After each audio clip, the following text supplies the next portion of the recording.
ನಮ್ಮ KR ಪುರದಿಂದ central silk ಬೋರ್ಡ್ವರೆಗೆ ಇರುವಂಥ ಈ ಔಟರ್ ರಿಂಗ್ ರೋಡ್ ಈ ಒಂದು ಕಾರಿಡಾರ್ ಏನಿದೆ, ಇಲ್ಲಿ ಲಕ್ಷಾಂತರ ಜನ ವಾಸ ಮಾಡ್ತಾರೆ ಹಾಗೂ ಲಕ್ಷಾಂತರ ಜನ ಕೆಲಸನೂ ಮಾಡ್ತಾರೆ. ಸೊ ಇವರೆಲ್ಲರದು ಇಲ್ಲಿ ಅತ್ಯಧಿಕ ಸಮಸ್ಯೆ ಅಂತ ಹೇಳಿದ್ರೆ ಟ್ರಾಫಿಕ್ ಮೂವ್ಮೆಂಟ್ ಬಗ್ಗೆ ಮೊದಲಿನಿಂದಲೂ ಕೂಡ ಸಮಸ್ಯೆ ಇದೆ. ದೂರುಗಳು ಕೂಡ ಭಾಳ ಹೆಚ್ಚು ಬರ್ತವೆ.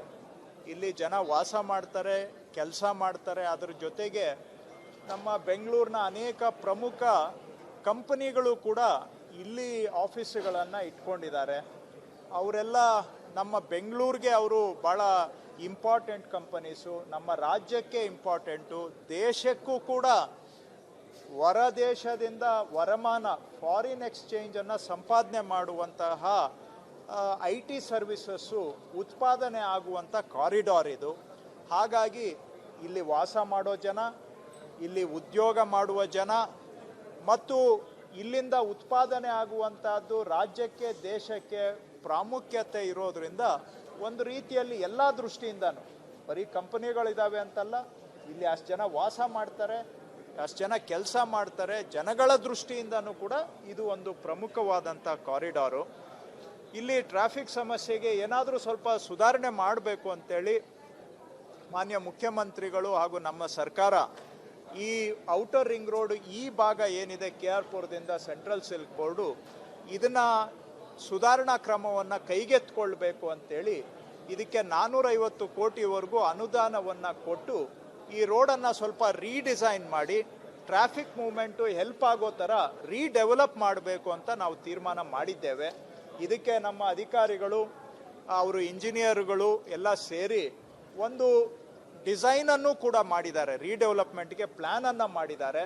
ಅದಕ್ಕೆ ಕನ್ಸಲ್ಟೆಂಟ್ಸನ್ನು ಸಹ ಎಕ್ಸ್ಪರ್ಟ್ಸನ್ನು ತಗೊಂಡು ಅವ್ರ ಕಡೆಯಿಂದ ರೀಡೆವಲಪ್ಮೆಂಟ್ ಪ್ಲ್ಯಾನ್ ಮಾಡಿದ್ದೇವೆ. ಇದನ್ನು ನಮ್ಮ ಹಂತದಲ್ಲಿ 3-4 ಬಾರಿ ಈಗಾಗಲೇ ಚರ್ಚೆ ಆಗಿದೆ. ನಾನು ಕೂಡ ಈ ಔಟರ್ ರಿಂಗ್ ರೋಡ್ನ ಈ ಸ್ಟ್ರೆಚ್ಚು ಒಂದು 15 ದಿನಗಳ ಹಿಂದೆ ರಾತ್ರಿ ಸುಮಾರು ಒಂದು 3-4 ಅವರ್ಸು ಪೂರ್ತಿ ಇನ್ಸ್ಪೆಕ್ಷನ್ ಮಾಡಿ ಎಲ್ಲೆಲ್ಲಿ ಏನೇನು ಸಮಸ್ಯೆ ಇದೆ ಅನ್ನೋದನ್ನು ಸ್ಥಳದಲ್ಲೇ ಸ್ಪಾಟಲ್ಲಿ ಅರ್ಥ ಮಾಡಿಕೊಂಡು ಅದರ ಆಧಾರದ ಮೇಲೆ ಡಿಸೈನಲ್ಲೂ ಕೆಲವು ಇಂಪ್ರೂವ್ಮೆಂಟ್ಸನ್ನು ಮಾಡಿದ್ದೇವೆ. ಎಲ್ಲ ವಿಚಾರಗಳು ನಮಗೆ ಗೊತ್ತಿರುತ್ತೆ ಅಂತಲ್ಲ, ಸಾರ್ವಜನಿಕರಿಂದನೂ ಕೂಡ ಸಲಹೆಗಳನ್ನು ಪಡ್ಕೊಳ್ಬೇಕು.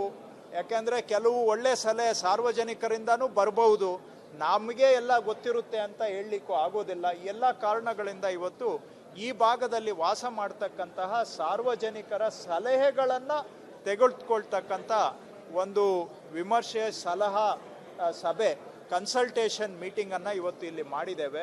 ಸಾರ್ವಜನಿಕರು ಸಾಕಷ್ಟು ಸಂಖ್ಯೆಯಲ್ಲಿ ಭಾಗವಹಿಸಿ ಅವರ ಸಲಹೆಗಳು ಕೊಟ್ಟಿದ್ದಾರೆ, ಸಮಸ್ಯೆಗಳನ್ನು ಹೇಳ್ಕೊಂಡಿದ್ದಾರೆ. ಈ ಔಟರ್ ರಿಂಗ್ ರೋಡ್ ಒಂದೇ ಅಲ್ಲ, ಇಲ್ಲಿರುವಂಥ ಬೇರೆ ಬೇರೆ ಸಮಸ್ಯೆಗಳನ್ನು ಕೂಡ ಹೇಳಿದ್ದಾರೆ. ಸಾರ್ವಜನಿಕರಿಂದ ಕೆಲವು ಉಪಯುಕ್ತ ಸಲಹೆಗಳು ಬಂದಿದ್ದಾವೆ.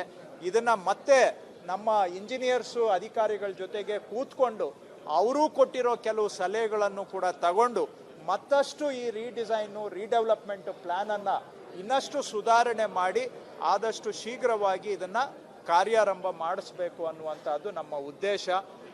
ಕೆಲಸ ಮಾಡಬೇಕು ಅಂದರೂ ಕೂಡ ಮೆಟ್ರೋ ಕೆಲಸ ಒಂದು ಹಂತಕ್ಕೆ ಬಂದು ಅದಾದಮೇಲೆ ಈ ಕೆಲಸ ಶುರು ಮಾಡಿದರೆ ಒಳ್ಳೆಯದು ಅಂತಲೂ ಈ ಹಿಂದೆ ಅನೇಕರಿಂದ ಬಂದಿರುವಂಥ ಸಲಹೆ.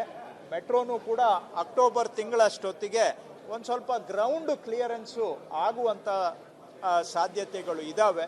ಹಾಗಾಗಿ ಆ ಟೈಮ್ಗೆ ಈ ಕೆಲಸವನ್ನು ಆರಂಭ ಮಾಡಬೇಕು ಅನ್ನೋದು ಸರ್ಕಾರದ ಉದ್ದೇಶ. ಒಟ್ಟಾರೆ ಈ ಔಟರ್ ರಿಂಗ್ ರೋಡು ಭಾಳ ಇಂಪಾರ್ಟೆಂಟ್ ಸ್ಟ್ರೆಚ್ಚು, ಇಂಪಾರ್ಟೆಂಟ್ ಕಾರಿಡಾರ್ ಇದು. ಇದನ್ನು ಏನಾದರೂ ಮಾಡಿ ಇಲ್ಲಿ ಸುಧಾರಣೆ ಮಾಡಿ ರಸ್ತೆಯನ್ನು ಇಂಪ್ರೂವ್ ಮಾಡಿ, ಜೊತೆಗೆ ಆದಷ್ಟು ನೆಕ್ಸ್ಟು ಮುಂದಿನ ವರ್ಷದಲ್ಲಿ ಮೆಟ್ರೋನೂ ಕೂಡ ಚಾಲನೆ ಮಾಡಿ